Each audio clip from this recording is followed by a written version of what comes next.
queriendo. Eh, por ahora estamos vos y yo y el ventilador.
¿Cómo andan? ¿Tienen calor? ¿Me escuchan bien?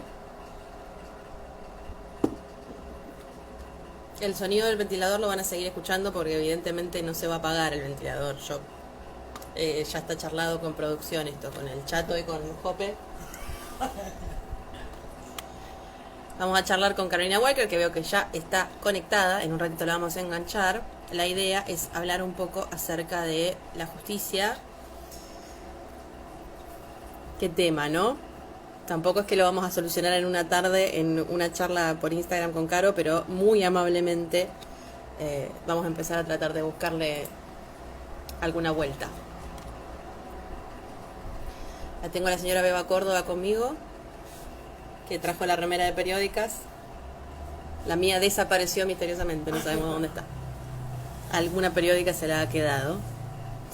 Laura dice, no escucho nada. Vamos a ver, Laura, cómo solucionamos esto. ¿Qué pasó? Acércame la mochila, Giselle, por favor.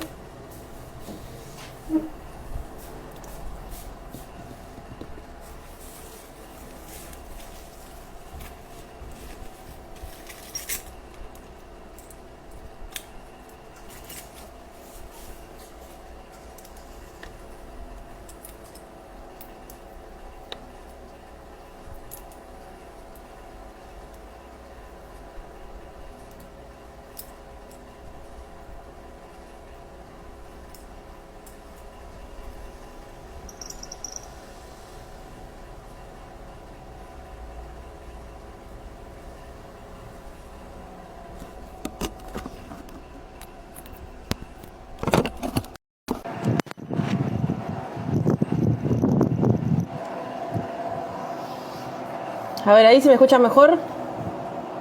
Laura que tenía problemas. El resto. Tendría que haber una opción para saludar a todos, ¿no? Como saludar y ya está, listo.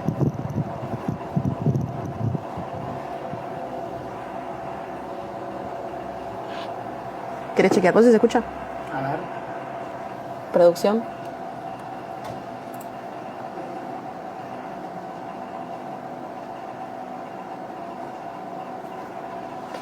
Hay un sticker de preguntas en las stories de periódicas. Si alguien quiere dejar ahí alguna duda, que tengan ganas de que charlemos con Caro. Si no, pueden acá mismo agregar los comentarios, que las chicas van a estar juntando las dudas y se las vamos a trasladar a Carolina, a quien ya en breve vamos a traer a la sala de chat. Ha iniciado sesión. Ah, miren, acá también se puede preguntar. Me sale una pregunta ahí. Excelente. ¿Se escucha bien? Perfecto, muy bien. Vamos a traerla a Caro. A ver. Vamos a invitar.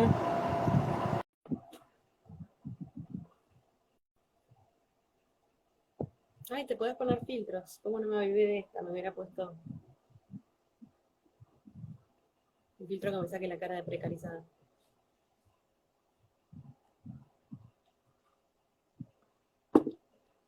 Imagino que ya están al día con todo lo que está en la web de periódicas, ¿no? www.periodicas.com.ar.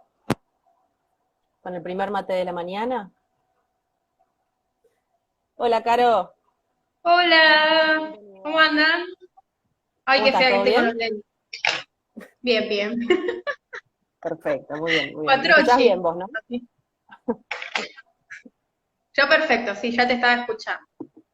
Bien, muy bien. Bueno, vos estuviste charlando con Beba, más o menos sabés cuál es la tónica de la charla que vamos a tener hoy. De todas maneras, le vamos a contar a la gente, a la que se está sintonizando en este momento, también vamos a decirle, vamos a dejar guardado el vivo, por si alguien después, ahora no lo puede ver, o si después tiene ganas de volver, va a poder. Pero en principio nuestra idea era un poco charlar acerca, más que nada, viendo que los últimos casos de femicidios y demás han tenido como una relectura acerca del rol de la justicia, de las cadenas de denuncia y demás. Nos interesaba mucho charlar con vos acerca de esto, para quienes no conocen a Carolina, con quienes ya hemos hablado muchas veces en periódicas y es una de las personas a las que consultamos asiduamente. Ella es abogada feminista, se especializa en género y delitos sexuales, fue querellante y es querellante en causas como la causa de Vanessa Castillo, Rosalía Jara, Rocío Vera, entre otros, y en este caso apoya y acompaña a mujeres y disidencias. En un rato también vamos a hablar acerca del estudio y demás y de la forma en la que ustedes se están organizando, Caro, pero en principio nuestra idea es específicamente tratar de empezar a pensar un poco más. Viste que por ahí tiramos los conceptos muy al aire y quizás son categorías en las que no nos detenemos a pensar, pero específicamente, ¿se puede hablar de una justicia feminista o en contraposición de una justicia patriarcal? ¿Hay como una matriz o quizás tiene que ver más con la idiosincrasia de quienes de alguna manera intervienen en tal o cual causa? Porque hasta acá muchas veces nos parece que quizás la justicia es patriarcal y se terminó, y hay algunos atisbos de feminismo en algunos lugares, pero me parece interesante empezar a pensar desde ahí, ¿no? ¿Cómo podemos encarar esto que es, a las claras, uno de los momentos en donde más se revictimiza, por lo menos a las mujeres y a las disidencias, en los procesos que tienen que ver con la violencia de género, ¿no? Sí, yo creo que claramente hay una matriz patriarcal en la justicia, o sea, no existe la justicia feminista. O sea, cuando vi el flyer, que es la justicia feminista, claramente no la podemos definir porque no No. existe. Claramente tenemos una justicia con una matriz patriarcal absolutamente arraigada, o sea, se ve en todas las causas en las que trabajamos, que intervenimos las mujeres, sea como dadas, como demandantes, como víctimas, como imputadas, se ve la violencia en la mente, en la idiosincrasia de jueces y juezas, ¿bien? Claramente es un camino que hay que llevar adelante y que hay que transitar muy arduo para los que trabajamos en esto, pero también fundamentalmente para las mujeres que, que necesitan de la justicia como herramienta para solucionar determinados conflictos, ¿no? Eh, qué sé yo, yo pensaba hoy, justamente me tocó hacer un, un falso vivo con un grupo feminista de La Gallareta que están haciendo un encuentro el día viernes Ujú. sobre el rol de la mujer a partir de lo que fue la forestal, digamos, y realmente me puse a analizar lo que pasaba en el norte santafesino, que no es muy diferente a lo que pasa acá, nada más que quizá acá está más visibilizado que en otros lugares. Claro. Eh, por ejemplo, hablábamos del caso Rosalía Jara, de lo que implicó en el norte santafesino el caso Rosalía Jara, pero siempre me acuerdo el día que, que fuimos a presentarnos como querellantes con Matías, bueno, mi socio. eh, claro, yo inocentemente fui, me senté con el fiscal y le digo, bueno, a ver, pasame la imputación. Cuando entramos a leer la imputación, digo, pero escuchame una cosa, acá falta la imputación por abuso sexual infantil. Y Gustavo en ese momento me dice, pero ¿qué abuso? Ellos tenían una relación. Pero tenía 11 años. Dice, claro, ¿cómo me van a decir que Claro. tenían una relación? Y eso es algo que está, digamos, que atraviesa, perdón, toda la justicia, por lo menos en el norte santafesino. Acá también, pero quizá se oculta un poquito más, ¿no? O sea, no te lo dicen tan abiertamente. Entonces, de alguna manera para nosotros fue un desafío esa causa, pues yo por ahí te hablo de fiscal La Torre y parece que estoy viendo un monstruo, sin embargo, no, es un producto de una sociedad, de una cultura, y que de alguna manera estuvo buenísimo porque pudimos cambiar por lo menos un poco esa mentalidad y empezar a hacerle entender a él como, claro, un hombre ya tiene arriba de los 50 años, es joven, pero digamos con una matriz, digamos ya cultural muy arraigada, y bueno, y de alguna manera produjimos un cambio por lo menos en su cabeza. Y la verdad que después poder empezar a trabajar todo lo que fue el juicio, visibilizar la problemática, también visibilizarlo hasta en forma mediática, ¿no? Para que los medios también traten el tema de determinada manera, porque no es únicamente comunicarlo, sino cómo se comunica, que eso también es muy peligroso y tiene que ver también con la justicia y con el modo en que la justicia visibiliza estos casos también en los medios. Y bueno, la verdad que creo que si bien la justicia es patriarcal, claramente patriarcal, vamos de alguna manera deconstruyendo de a poquito algunas cabezas. Y creo que ese es el camino y ese es el desafío de las mujeres que trabajan, mujeres y varones, ¿no? Porque no somos únicamente mujeres las que trabajamos estos temas. Creo que ese es el desafío. Creo que te escuchaba un poco y pensaba, bueno, el caso de Rosalía, como vos decís, el caso de Vanessa Castillo, que también ustedes trabajaron en eso, la importancia que termina teniendo que intervenga en algún momento de todo el proceso, aunque sea una persona, ¿no? Con una mirada, con una perspectiva de género, con una mirada un poco más amplia, para empezar a empujar, ¿no? Evidentemente es necesario que cada vez ocupemos más esos lugares porque es lo que termina de alguna manera, a ver, asegurándonos de que simplemente haya justicia, digamos, ¿no? Esta cosa que vos decís, pasar por alto algo tan importante como que dentro de toda la causa también había sido Rosalía víctima de abuso, es una cuestión que a nosotras nos puede parecer una verdad de perogrullo, o que era algo que se caía de maduro, pero que si no había alguien con una mirada atenta ahí, pasaba de largo, digamos, ¿no? Y probablemente me pongo a pensar cantidad de causas similares en las que al no haber nadie mirando o prestándole atención a este tipo de cosas, ha pasado de largo. Y No, no se ha seguro. hecho justicia de la manera en que debía hacerse, digamos. Es que en la mayoría de los casos termina pasando algo así. En el caso de Rosalía, está bien, sí, se hizo justicia, Valdés se lo condenó a cadena perpetua, por digamos, la sentencia más importante que tiene nuestro Código Penal, sin embargo no se lo condenó por el abuso sexual infantil de Rosalía, ni por otros abusos que también había cometido. Digamos, eso ya estábamos obviamente en una etapa procesal en donde no se podía volver para atrás, ya lo que teníamos por delante era el juicio, nosotros comparecimos luego de la acusación fiscal, por lo cual ya mucho no podíamos hacer. Pero pasa en otros casos en donde trabajamos desde el primer día. Yo me acuerdo, está bien, hace muchos años ya, la causa de Noelia Muchuti, ustedes la recuerdan, Noelia era una mujer que tenía una relación extramatrimonial con un muchacho y terminó asesinada por esta persona de un tiro acá en el rostro. El tipo la tiró a la esquina, como si fuera una bolsa de basura, toda desnuda, y yo me acuerdo cuando hablé con el fiscal, en ese momento Necier me dice, bueno, pero ella estaba ahí porque quería. Pero escuchame, fue un femicidio, ya nosotros teníamos la figura del femicidio desde el 2011, y me dice, ¿por qué femicidio? Y a ella le gustaba estar ahí. O sea, no se termina de comprender cuál es la cuestión de género de fondo, con qué tiene que ver, porque no es que nosotros también queremos definir cualquier homicidio de una mujer como femicidio por el simple hecho de ser mujer, sino que tiene que ver con una cuestión también de responsabilidad estatal y de prevención de los femicidios para futuras causas, ¿no? De la generación a través de las sentencias judiciales de políticas públicas para empezar a trabajar estos temas como se deben trabajar y evitar casos que siguen pasando de una manera tremenda.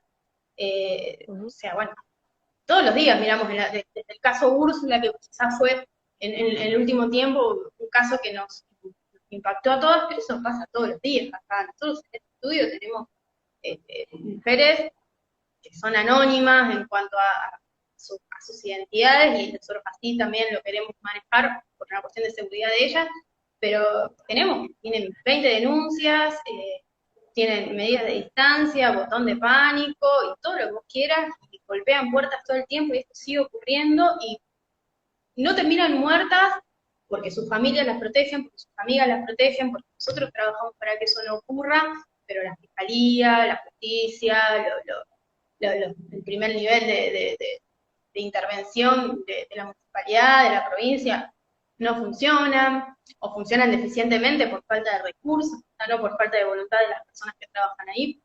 Conozco muchísimas mujeres que trabajan en el primer nivel de la municipalidad, incluso con una de las abogadas de nuestro estudio, sin embargo trabajan, digamos, van en carreta, por decirlo de alguna manera. Nosotros nos pasó durante la pandemia una chica en Rosario, también perseguida por su exnovio en realidad en ese momento, pero amenazada, tremendo, y cuando vamos a pedir un botón de pánico, no había.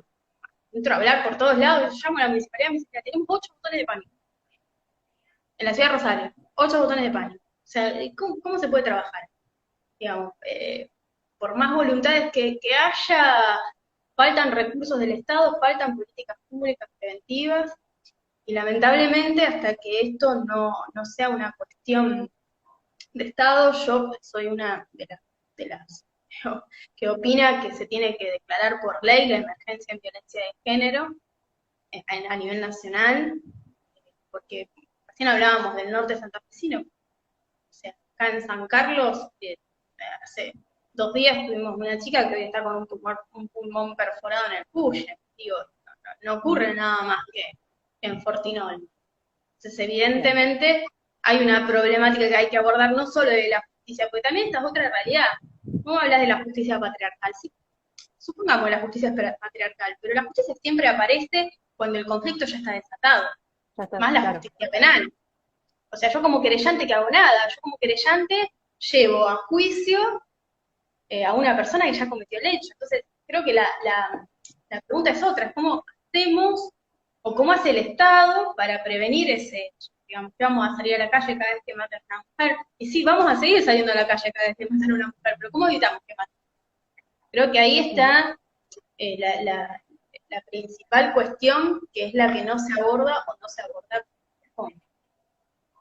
Bueno, me generaba un poco esta sensación de decir, evidentemente hay casos en donde esto es más evidente que otros, ¿no? El caso de Rosalía era un caso en donde el abandono del Estado se veía como, la vida de Rosalía estaba atravesada por ese abandono, ¿no? Más allá de lo que pasó después con su femicida, con la causa penal, como vos decís, cuando a ustedes les llega la causa, ya el delito ya está cometido, digamos, ¿no? Es como el último eslabón de la cadena, pero evidentemente hay, quizás, por eso hay algunos casos que nos resuenan más que otros, ¿no? El caso de Úrsula también, porque son esos casos en donde a uno le parecería, o a una le parecería, que evidentemente la víctima se configuró como víctima no solo porque hubo un femicida, un violador, sino porque también hubo previo a eso un abandono que la dejó en una situación de vulnerabilidad también, ¿no? Sí, absolutamente. O sea, podemos analizar cada uno de los casos, te puedo asegurar que en cada uno de los casos tenemos una situación de abandono estatal. El caso de Rocío Vera en Reconquista, esta chica de 14 años, embarazada, que fue violada y asesinada por 7 tipos, de manera brutal, obviamente no voy a dar detalles porque es espantoso. Sin embargo, ahí teníamos en ese lugar un aguantadero, una despensa que funcionaba, y había más de 100 denuncias. Digo, ¿dónde estaba el Estado? ¿Dónde estaba el primer nivel de intervención? Después, me acuerdo el día que se murió, un mes que murió Rocío, que estuvimos en un acto ahí en la puerta del lugar, teníamos diputados, todos ahí queriendo figurar, pero ¿dónde estuvieron ustedes, digamos, antes que ocurra esto? ¿Dónde estuvo la Municipalidad de Reconquista para evitar este hecho?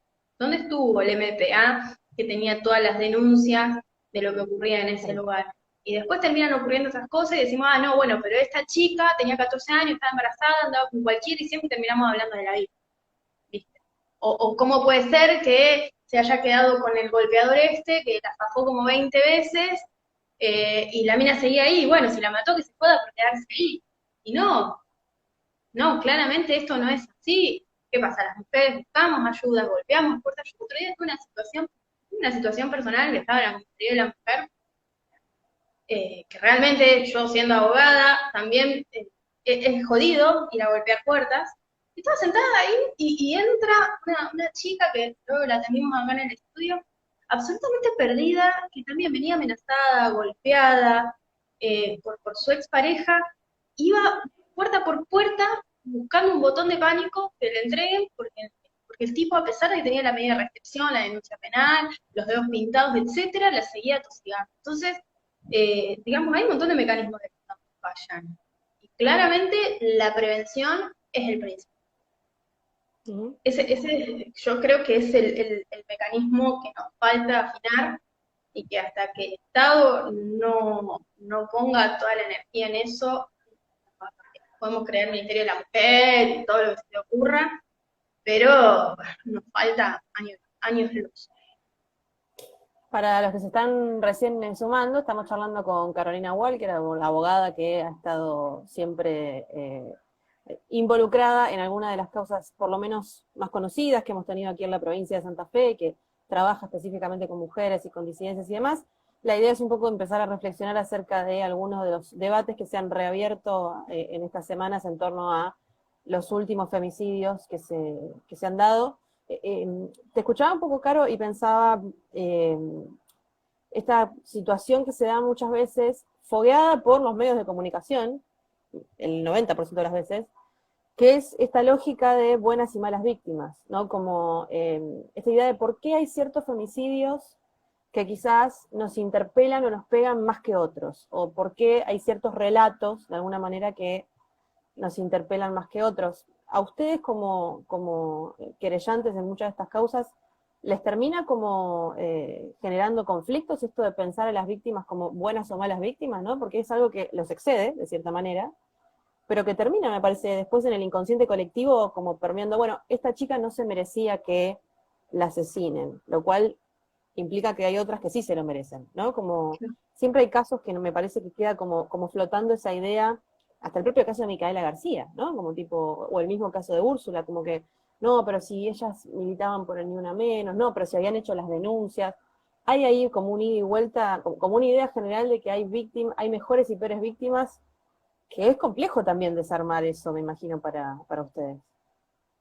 Sí, absolutamente. Existe la mala víctima, la buena víctima. A nosotros nos pasa todo el tiempo que vemos la diferencia de tratamiento de un caso y otro. Obviamente, para mí no hay una buena víctima o una mala víctima, al contrario, por ahí nos pasa, por ejemplo, en el caso de Rocío Vera, que para muchos ha sido una mala víctima, porque casi una nena de 14 años a cualquier hora tomando Fernet, embarazada y andando con cualquiera.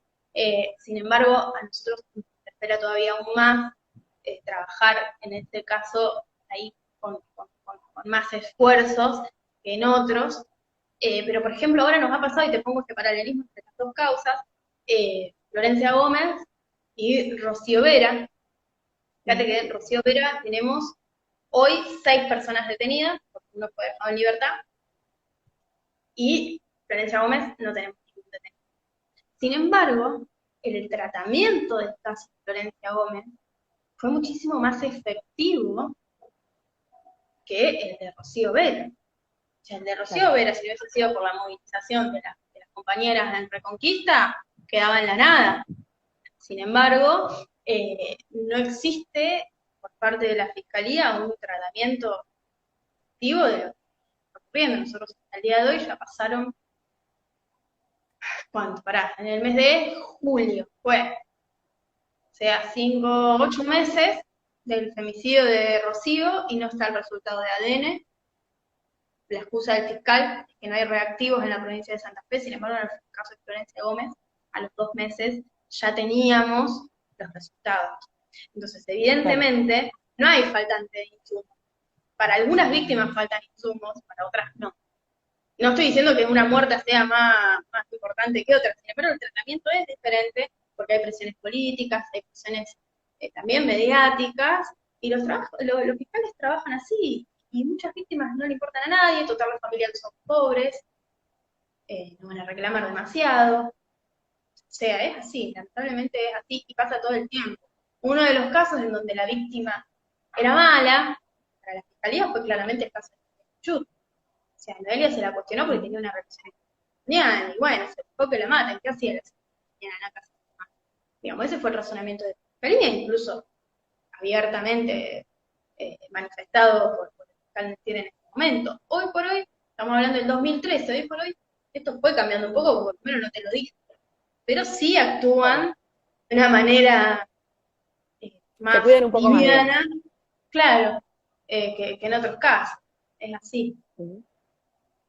Es interesante lo que dice en este caso Fernanda, dice, lo que yo veo es que si se trata del hombre todo se demora, ahora si la mujer mata, la condenan a perpetua, no hay igualdad, nos juzgan totalmente a las mujeres. Pienso un poco en el caso Nair Galarza, ¿no? Como, eh, incluso hasta como cuando ya se la juzgó, se la condenó, ya está cumpliendo la condena, se la hostiga hasta en la cárcel, ¿no? Como hay ciertos medios que todas las semanas publican noticias acerca de qué está haciendo Nair Galarza, si se cortó el pelo, y no tenemos idea de qué está haciendo el femicida de Micaela García, o, ¿no? Como que ahí ni siquiera, siempre se da de forma disímil ese tratamiento. Y de hecho el juicio de Nair Galarza fue rapidísimo comparado con lo que, como decís vos, ¿no? Con otras causas que han estado años paradas y que no han nunca avanzado en este sentido. Sí, Nair estaba condenada desde antes del juicio, estaba condenada mediáticamente, incluso, a ver, ¿cómo se llama el femicida de, no sé, de Rocío Vera? ¿Cómo se llama? No tenés la más puta idea. No. O sea, olvídate. Sin embargo, todos sabemos cómo se llama. No, es más, ni siquiera sabemos el nombre de la víctima de Nair. O sea, si lo hacemos memoria, bueno, capaz que lo sacamos, pero fue Nair, y la cara de Nair.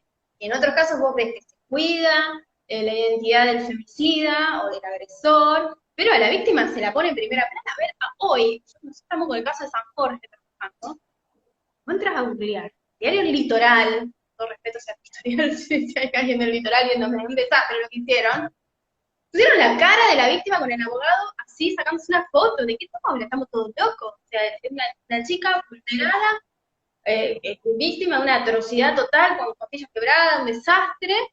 Sin embargo, la publican en todos los medios con nombre y apellido, cara y culo, porque también se le veía el culo en la foto, perdón mis malas palabras, y en otros casos, ¿y cómo se llama el tipo?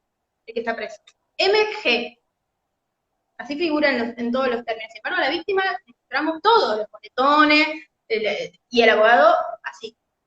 Estamos todos locos. Y eso es lo que ocurre todo el tiempo. O sea, no es solamente la justicia, ¿no? Sino es como los medios nos tratan a las víctimas. Y claramente, es como decía la compañera, esto de que si son hombres, estos, es así, tal cual, tal cual, tal cual. Bueno, Yo me pregunto si Anair, digamos, si Nair hubiese sido la víctima, si estaríamos hablando de la misma manera. Sí, estaba pensando un poco, escuchándote también en el caso Baraldo, en el que vos trabajaste, en el caso de San Carlos ahora, en el que trabajan. En todos estos casos, evidentemente, se termina viendo más tarde o más temprano este tándem entre la justicia y los medios de comunicación, ¿no? Como hay como una especie de simbiosis, que me imagino que les hace mucho más difícil el trabajo a ustedes en este sentido, porque es el mismo caso que el caso de Nair.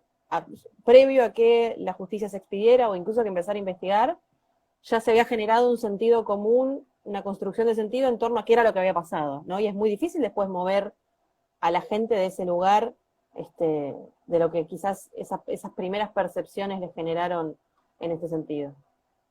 Sí, yo creo que por eso también es tan importante la formación en género de los medios de comunicación. Son muy pocos los medios que trabajan con perspectiva. Yo te diría que prácticamente el SACT, salvo ustedes, la mayoría no tiene esta perspectiva. En el caso Baraldo fue un caso tremendo, si bien hubo medios que se comprometieron en cuanto al tratamiento del caso, sin embargo, la cara de la mamá de la víctima estaba por todos lados, el nombre de la mamá de la víctima estaba por todos lados, y investigar también sabía cómo se llamaba el niño. Y esto obviamente también es falta de perspectiva, no solo de género, sino también de derechos de niñez. En Esperanza fue tal la movida mediática que se hizo en favor de los abusadores. Vos vas a Esperanza hoy, puedo asegurar que preguntás si los Baraldos son culpables o inocentes. El 90% de la sociedad esperancina te va a decir que son inocentes, ¿no? La misma iglesia estaba haciendo marcha a favor de los abusadores. abusadores, ¿dónde se vio? Es una locura, y sin embargo eso ocurrió. Hoy por hoy pasa lo mismo, por ejemplo, acá en Santa Fe, no nos vayamos grandes, no, acá en Santa Fe, acá en San Roque. Vos tenés el 90% de la comunidad educativa de la Escuela San Roque que te dice que la familia inventó todo. Sin embargo, nosotros estamos en la causa, que conocemos los fiscales. O sea, es una barbaridad. Y eso también tiene mucho que ver con lo que pasa con los medios de comunicación y con la falta de responsabilidad muchas veces. Yo creo que así como tenemos que deconstruir la cabeza de los jueces, tenemos que deconstruir también la cabeza de los medios. Ese trabajo a ustedes. Sí. Claro, claro. Suerte con eso. Suerte con eso. Suerte con la justicia. A ver a quién le termina saliendo mejor primero. No, pero pensaba un poco porque también, y es algo que también estaba remarcando recién, quiero ver el nombre, Laura, la cuestión de esto es lo que la gente quiere consumir. Claro, nos acostumbramos durante mucho tiempo a consumir estas causas rimbombantes con la minuciosidad de esos informes que se hacían en la tele, de los fiscales y los abogados yendo a opinar a un panel de televisión, no sé, de García Belsunce, de Almazo, hasta el caso María Soledad para acá. Es como que siempre se ha espectacularizado el tema y recién ahora estamos empezando a discutir la cuestión de fondo, ¿no? Que tiene que ver con la violencia machista, básicamente, y con la cantidad de mujeres que pierden la vida en ese proceso. Me parece que es interesante porque también habla un poco de esa matriz, esa ida y vuelta entre los medios y la justicia, en el que también entra la desidia del Estado, ¿no? Si vos tenés un vacío y un silencio y determinadas cosas de las que nunca se hablaron, aunque siempre se supieron que pasaron, en el medio siempre va a pasar que van a crecer, me parece a mí, este tipo de discursos. Pensaba en el caso de Araldo, esto que vos decís, la gente los cree inocentes, y porque está como esta cuestión de, y bueno, pero el abuso intrafamiliar siempre pasó, ¿no? Fue algo que siempre en algunas familias se sabía, se hablaba, no se hablaba, son cosas privadas, ¿no? Son de la puerta para adentro, no hay por qué opinar, no hay por qué... Claro, entonces me parece que hay una correlación también ahí de lo que tiene que ver con tratar de romper con todos esos estereotipos, que lo que hacen es que siguen tirando a las víctimas, o siguen poniendo a las víctimas en lugares cada vez más complejos de los que salir, ¿no? Sobre todo si no tienen el acompañamiento no solo de la sociedad, sino del Estado, básicamente. No, a ver, sin acompañamiento del Estado es prácticamente imposible llegar a algo. Y la verdad que es estresante a veces cuando vos te pones a trabajar con... Pasa más, mirá lo que te voy a decir, es más fácil trabajar sobre un femicidio consumado de una muerta, pues ya está muerta, por eso. Trabajamos, obtenemos justicia, llegamos, el cartel, todo fantástico, perfecto. Pero es mucho más difícil trabajar con la mujer viva. Porque está sola y está llevada a que la maten, digamos, el Estado la empuja a que la maten. Nosotros tenemos una chica víctima, aparte de un hijo de tiempo, vamos a poner a ella, políticamente hablando, muy importante esta persona, de una ciudad muy cercana a Santa Fe, pegada, hijo de, que la encerró, la violó, la ató, la golpeó durante días. Y esta chica se cansó de golpear puertas, de pedir ayuda. La fiscalía en su momento no le creyó, claro que no son los actuales fiscales de género, sino anteriores. Prácticamente se le obligó a firmar un juicio abreviado, diciéndole, bueno, firmás esto y se termina todo y ya no te molesta más. Tenemos otro caso en Rafaela, de una fiscal que le dijo, firmás esto y se termina todo, porque si no va a salir y te va a matar. O sea, tenemos la misma justicia que empuja a las víctimas a quedarse en el molde, a que, bueno, ya está, esto se terminó, firmamos el abreviado, o mudate vos, no le reclames más nada, escondete. Es la misma justicia que se está llevando, el mismo Estado con su desidia, y aparte con su incompetencia, pues no es solo el no hacer, es el hacer mal. Eso es lo peor, porque lo peor es que los casos llegan a su conocimiento y trabajan mal. Vos no le podés decir, tuvimos este caso en Rafaela, en donde el fiscal la obligó prácticamente de forma compulsiva a que firme un juicio abreviado, el tipo estaba a punto de salir, le dijo, no, porque si no va a salir y te va a matar. Y firmó un juicio de miércoles, de que, bueno, ahora es un lío bárbaro porque el defensor está pidiendo la nulidad, y eso ocurre. Son los fiscales los que están apretando las minas para que firmen cualquier cosa. Ni hablar del resto de los mecanismos de prevención de violencia de género que no funcionan. La mina que le pegaron, le hizo 3 medios autosatisfactiva, todas las denuncias por incumplimiento judicial, tienen el botón de pánico y lo aprietan y llega la policía a las 2 horas. Claro, llega después a la fiscalía con todos los incumplimientos, con las lesiones, con las amenazas, con esto, con lo otro, y dice, firmaste abreviado porque te conviene, porque si no te va a matar. Es así, es un desastre la justicia. Argentina, te diría yo. Pero bueno, yo trabajo en Santa Fe. Claro, no sabemos muy bien cómo funciona en otros lugares, pero uno podemos sospechar que es más o menos parecido. No creo que sea muy distinto. Emil se dice, es terrible trabajar con una justicia de porquería y una sociedad peor en la lucha constante. No me queda claro qué opina Emilce. Estoy haciendo una broma, claro que queda claro. También dice Fernanda, el problema es de las influencias y fiscales, algunos que no les interesa.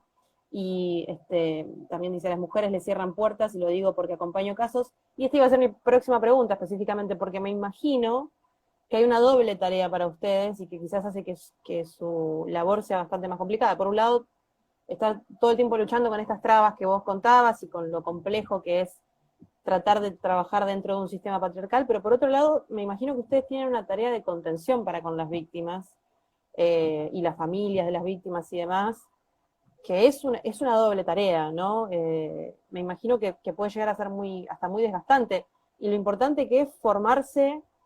Cuando hablamos por ahí muchas veces y la gente que lo mira de afuera no entiende, hablar de formarte en perspectiva de género también tiene que ver con esto, ¿no? Con dotarte de recursos para poder muchas veces servir de contención para quienes se acercan a vos para tus tareas, ¿no? Excede el trabajo de un abogado promedio, o de un abogado que se dedica, vamos a decir, a causas que tengan que ver con lo comercial, por decir algo. Me imagino que debe ser bastante complejo trabajar con todo eso. Sí, es tremendo. O sea, creo que no estamos preparadas. O sea, hacemos lo que podemos con los recursos que tenemos, pero no estás preparada para contener psicológicamente muchas veces a las víctimas. Pero creo que la mayoría de las veces la víctima lo que necesita es sentirse escuchada. O sea, sentir que su caso le importa a alguien. ¿Por qué? Porque, a ver, yo creo hoy por hoy, tales género en la ciudad de Santa Fe, aclaro, en otras ciudades no pasa, trabajan muy bien, están trabajando muy efectivamente, sin embargo, obviamente, tienen 3 millones de casos por día. Claro. Entonces, la víctima va a la fiscalía a buscar una respuesta que quizá está trabajando en su caso, se está trabajando bien, sin embargo, no se siente escuchada, no se siente contenida. Creo que eso es una de las principales funciones extras que no deberíamos tener, pero que tenemos las y los abogados que trabajamos en esto. Y bueno, creo que es lo que hace también la diferencia. Muchas veces tenés abogados que toman el caso, te cobran, fantástico, llamame una vez al mes para ver el progreso de tu caso, y si vos te atiendes y si vos no, y no es lo que busca la mayoría de las víctimas de violencia de género y delitos sexuales. Lo que necesita es sentirse escuchado, sentirse contenido, sentir que importa su caso, ¿no? Creo que eso es lo fundamental. Que bueno, es un poco lo que nosotros tratamos de hacer con nuestras falencias. Seguramente yo de psicología sé poco y nada, pero bueno, uno trata de escuchar, de contener, de ponerse en el lugar del otro, y ojo que no solo la cuestión penal, que, a ver, cuando hablamos de violencia, la violencia atraviesa todos los aspectos de la vida de una mujer, hoy por hoy, que es víctima. Muchas veces no llegamos a un conflicto penal, porque no hay una violencia que tipifique un delito penal. Existe, por ejemplo, una violencia económica. Nosotros tenemos casos de mujeres en un divorcio donde los hombres se ocultan bienes, no le pasan alimentos a sus hijos, no permiten la comunicación de la mamá con sus hijos cuando están con ellos. Hay otras cuestiones que también implican violencia grave y que también tiene que ser abordada por el abogado o abogada que trabaja en su caso. en nuestro caso, acá en el estudio, no, tenemos varios profesionales que trabajan en estos casos, y trabajan también violencia de género en ámbitos laborales, ¿no? En todos esos ámbitos hay que trabajar con la mujer víctima de violencia de género. O sea, la prevención de la violencia de género no es únicamente cómo evitar los femicidios. Obviamente que el femicidio es el caso más extremo de violencia de género. Existen un montón de otras violencias que desgastan y que van destruyendo a la persona que... Me resulta esto interesante porque una de las preguntas que teníamos que nos habían dejado en este sentido tenía que ver con la violencia económica, que me parece que hablábamos un poco recién del Estado, ¿no? Y el rol y los roles que tiene que cumplir en la prevención y demás.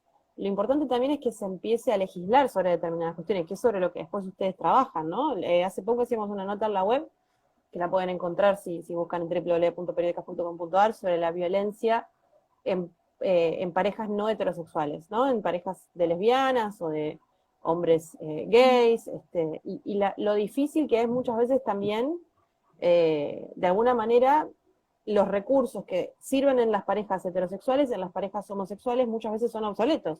No tenés de dónde agarrarte de alguna forma para eso. Es importante también empezar a pensar, bueno, estamos de a poco evolucionando a la hora de detectar violencias, pero quizás no contamos con los recursos como para poder hacerle frente a esas violencias, ¿no? Como que quizás como sociedad estamos avanzando un poco más rápido de lo que avanzan, por ejemplo, las leyes y el sistema penal, básicamente. Sí, absolutamente, absolutamente. Creo que el tema de las disidencias hoy por hoy es una de las problemáticas más importantes, porque digamos, yo puedo prevenir la violencia de género con una medida autosatisfactiva, y si soy mujer y mi pareja es mujer y me violenta, ¿cómo lo manejo? Y muchas veces también, ojo, creo que tiene que ver con muchas veces prejuicios también de los y las abogadas que trabajan en esos temas, de la misma víctima también, ¿no? O sea, no me van a juzgar. Creo que hay que empezar a hablar. No creo que falten recursos. Yo ahí tengo que disentir con eso. Yo no creo que falten recursos para prevenir otros tipos. Faltan recursos para prevenir la violencia en general, pero no por ser mujer, varón o disidente. Creo que recursos hay.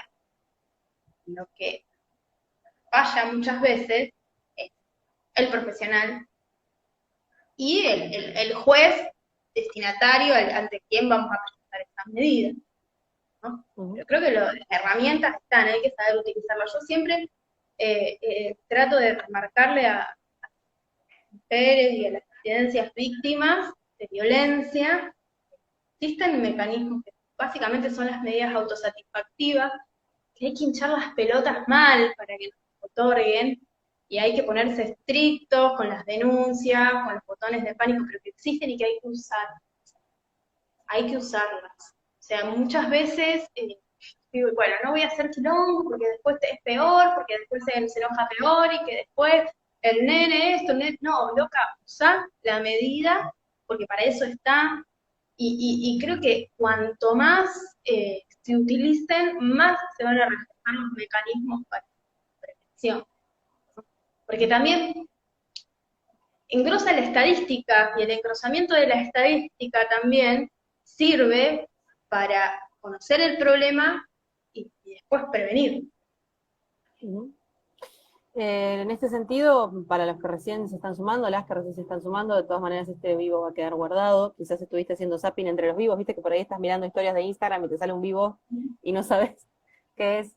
Esto va a quedar guardado después probablemente para que lo puedan volver a mirar. Estamos charlando acerca de algunas cuestiones que se nos disparaban a raíz de los últimos casos más conocidos, y Carolina muy amablemente nos ha desasnado en esta charla de esta tarde, así que pueden volver y compartirlas también, ¿por qué no? Hay un par de preguntas más que me quedan. La primera, esta cuestión de, bueno, ¿de dónde surge para ustedes la necesidad de crear este bufete, este estudio? Calculo yo que también una cuestión que nos pasó a nosotras mismas cuando generamos este medio, que es dejar de pelearla en soledad, ¿no? Empezar a pensar en salidas más colectivas. Pero me interesaría que nos cuentes un poco cómo laburan y de dónde surge la idea particularmente y cómo pueden hacer quienes nos están escuchando, mirando, para ponerse en contacto con ustedes. Bueno, nosotros lo que hemos formado, o empezando a formar, es un estudio integral con perspectiva de género, y es un poco lo que vos decías, ¿no? Yo creo que existen un montón de profesionales que trabajan individualmente la violencia de género, pero no existe, digamos, una interpretación transversal de la violencia. Nosotros consideramos que la violencia nos interpela en todos los aspectos de la vida y que de esa manera tiene que ser abordado en el derecho. Nosotros veíamos una falta de profesionalización de la cuestión en nuestra profesión, valga la redundancia. Sí, que hay muchos abogados que trabajan bien, no estoy diciendo lo contrario, pero no existe un abordamiento integral, ¿no? Muchas veces la víctima de violencia de género o de un delito sexual, puede ser una violencia de género, puede ser un niño o niña abusado por su progenitor, ingresa a un estudio y dice, bueno, no, yo te hago la parte penal, pero andá y consultá a este profesional Claro. que te va a hacer la cuestión de familia y este otro que te va a hacer la autosatisfactiva para... O sea, nosotros abordamos la temática de una manera integral y aparte trabajamos de manera interdisciplinaria con otros profesionales que necesitamos para asistir a esa víctima, psicólogos, asistentes sociales, etc. La verdad que estamos muy entusiasmados con el armado de este estudio, un estudio muy joven, yo soy la más vieja, con todo. Son todas chicas y chicos con perspectiva de género y con muchas ganas, mucha hambre para laburar, pero fundamentalmente con muchas ganas de formarse en la materia y de seguir profesionalizándose. Y bueno, obviamente nosotros trabajamos muchísimos casos desde hace un tiempo, hace mucho tiempo. Yo me especializo más en todo lo que es femicidio y delitos sexuales, pero bueno, acá, por ejemplo, Agustín y Laura hacen toda la cuestión de familia y violencia, también Claro. profesionales que hacen todo lo que es derecho laboral, digamos, perspectiva de género. La verdad que hay muchos, somos 5 abogados que trabajamos en esto y además con nexos en distintas localidades, con otros estudios que también trabajan esta materia. Y bueno, y la idea, que de hecho ya lo estamos haciendo, es trabajar en toda la provincia, trabajamos en el norte santafesino, en Reconquista, la doctora Luciana González, que ahora está llevando adelante todo el tema de las denuncias de las vacunas VIP allá. Fue, por ejemplo, la abogada de la causa Monzón, digamos, trabaja muy arduamente en el norte porque se enfrenta con una justicia absolutamente patriarcal. En el sur estamos abriendo también oficinas en la zona de Venado Tuerto, también estamos trabajando en Rosario. Entonces, está bueno también comunicar un poco esto de que no nos circunscribimos nada más que en Santa Fe, sino en todas las localidades, bueno, San Jorge, San Carlos, Esperanza, Rafaela. Y bueno, nuestra especialización es en violencia de género, porque me parece que es tan necesaria esta perspectiva en el derecho y en el tratamiento en la justicia. Para quienes se quieran contactar, tienen algún, quizás pienso en una cuenta de Instagram, de Facebook, de algo, o directamente a ustedes en sus cuentas personales, ¿cómo se están manejando en ese sentido? Nosotros nos estamos manejando, bueno, por Instagram, tenemos el Instagram del estudio, estudiojurídico.wt, Walter Torres, por Facebook, Estudio Jurídico Carolina Walker, y bueno, tenemos también el teléfono de contacto para todo aquel que quiera pedir un turno, es 3425-340-567, y bueno, igualmente también se pueden contactar a Facebook personal, Carolina Walker, igual que a mi Instagram personal, es Carolina Walker, y bueno, a través de ahí nos vamos a estar seguramente. Y la última, agradeciéndote muchísimo la conversación y la paciencia para con las preguntas que hemos confeccionado. Qué importante pensaba cuando te escuchaba y hablabas de esto de que es toda gente joven la que te acompaña en el estudio y que uno podría pensar que son como las nuevas generaciones que traen, ¿no?, el debate de las distintas profesiones. ¿no hay desde la formación universitaria espacios para empezar a pensar la perspectiva de género? ¿No es algo que sea transversal a la carrera, en este caso de Derecho? Porque para nosotras en comunicación, en locución y demás, no lo hay. Siempre es como tratar de buscar por otros lados formarnos en este sentido. No es algo que se inculque desde la educación formal, ¿no? No, para nada. Cuando yo me recibí, olvídate. O sea, olvídate, yo me recibí en el año 2005, tampoco hace tanto, pero no existía. ¿Qué es la perspectiva de género? Olvídate, no existía el femicidio como figura Claro, típica. Eh, Hoy tengo entendido que sí existen materias optativas en donde se habla de violencia de género, incluso obviamente al cambiar el Código Penal, incorporarse la figura del femicidio y del agravante con violencia de género, existe, digamos, una formación, pero el tema no es únicamente aprender la figura, ¿no? Del femicidio, ¿no? Sino entender claro. cuál es el tratamiento procesal de estos temas.